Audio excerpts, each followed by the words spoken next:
au moment de la retraite, un peu avant même, j'ai senti le besoin, l'urgence presque, d'écrire à la première personne quand même, parce que j'en avais assez d'écrire. Alors sur Yourcenar, par exemple, j'ai écrit depuis 1977-18, je donnais des conférences sur elle, on me proposait des sujets, je dis je vais parler de Yourcenar. Donc je parle de Yourcenar, je disais pas je dis Madame Yourcenar, elle présente en mémoire d'Adrien, tel sujet, telle thématique. Et puis est venue là-dessus au moment de la retraite par hasard, enfin, est venue l'aventure, si je veux dire, passionnante de collaborer à des maisons d'édition sur la Corse, en particulier avec Jean-Jacques Colonna d'Istria, à partir de 2010, une enfance corse, coordonnée par Lila Sebar, que je ne connaissais pas, que j'ai connue à ce moment-là, et qui est devenue une amie. Et donc j'ai fait comme ça 7 ou 8 livres sur la Corse, mais je parlais des Corses. Les femmes corses également. Des femmes, des gens célèbres, des Corses de la diaspora. Je donnais la parole aux autres, ou je les interviewais. Enfin bon, je parlais assez peu de moi d'ailleurs, assez peu. Et puis à ce moment-là, je me suis dit, bon, étant libre, avec l'âge peut-être aussi, pourquoi pas parler de moi, enfin bon. Je suis totalement opposé à ce que dit Derrida, c'est-à-dire la troisième personne naît quand il faut tuer le terrorisme du jeu, J-E. Non, moi j'ai le terrorisme de la troisième personne toute ma vie, et là à à partir de 2010, peu avant, je vais prendre la parole, quoi. Alors, entendu, le jeu est toujours haïssable, le moi est haïssable, comme j'enseignais l'autobiographie, c'était compliqué, parce que j'enseignais essentiellement l'autobiographie. Au bout de quelques temps, j'ai choisi ce champ de travail, et je parlais de la vie des autres, que racontaient les autres, de leur vie, et moi je ne parlais pas de la mienne. Donc je passais mon temps à analyser Camus, Sartre, Annie Arnaud, qui en veut, tous les autres, Michel Léris, et je ne parlais pas de moi, comme moment. L'autobiographie, c'était la biographie des autres, que racontaient les autres.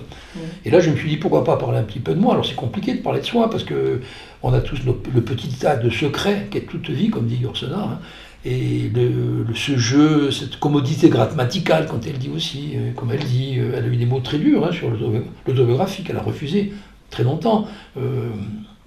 Le moi envahissant, enfin bon. Et puis à la fin, elle a quand même ressenti le besoin d'écrire 3 livres magnifiques sur son histoire de sa famille, la généalogie, Souvenir pieux pour sa mère, Savenir Archives du Nord pour son père, et Quoi l'éternité posthume pour elle. Donc je me dis, pourquoi pas faire comme Yourcenar, un peu tout, c'est pas à même niveau bien entendu, mais pourquoi ne pas raconter un petit peu des choses essentielles, enfin pas le détail, pas l'anecdote, pas forcément une histoire intime, moins une histoire personnelle. Et la lettre à Yourcenar, c'est très bizarre, c'est un genre très nouveau, enfin bon, c'est une lettre que je lui adresse. C'est-à-dire que je raconte tout ce que j'ai fait sur elle, à propos d'elle, et je la raconte elle, bien entendu, au passage, et je me raconte moi aussi. C'est-à-dire que c'est une sorte de biographie de Yourcenar, d'autobiographie personnelle. Les deux se mélangent, parce que j'ai passé 30 ans à la lire, à la travailler, à voyager avec elle, grâce à elle plutôt, et donc elle est liée à ma vie personnelle, pas seulement professionnelle. Tu ne l'auras jamais rencontrée en plus, non, jamais, mais volontairement. Chronologiquement, j'aurais pu, parce qu'elle meurt en 87, j'aurais pu la rencontrer. Mais d'abord, elle vivait, quand elle était jeune, moi je n'étais pas vivant, et quand elle était dans son île lointaine au large du Canada, c'était loin d'aller au Canada quand même, l'île Mont-Désert, il faut la voir, ça faisait loin, j'aurais pu la voir quand elle venait à Paris tous les ans, passer un mois à Paris, à la saison plus douce, elle fuyait le froid de l'île du Mont-Désert. Et là, beaucoup l'ont fait. Elle était, à partir de 68, elle est très connue, elle a eu le prix Femina. Et c'est là que j'ai commencé à travailler. J'ai commencé à pouvoir devenir critique littéraire.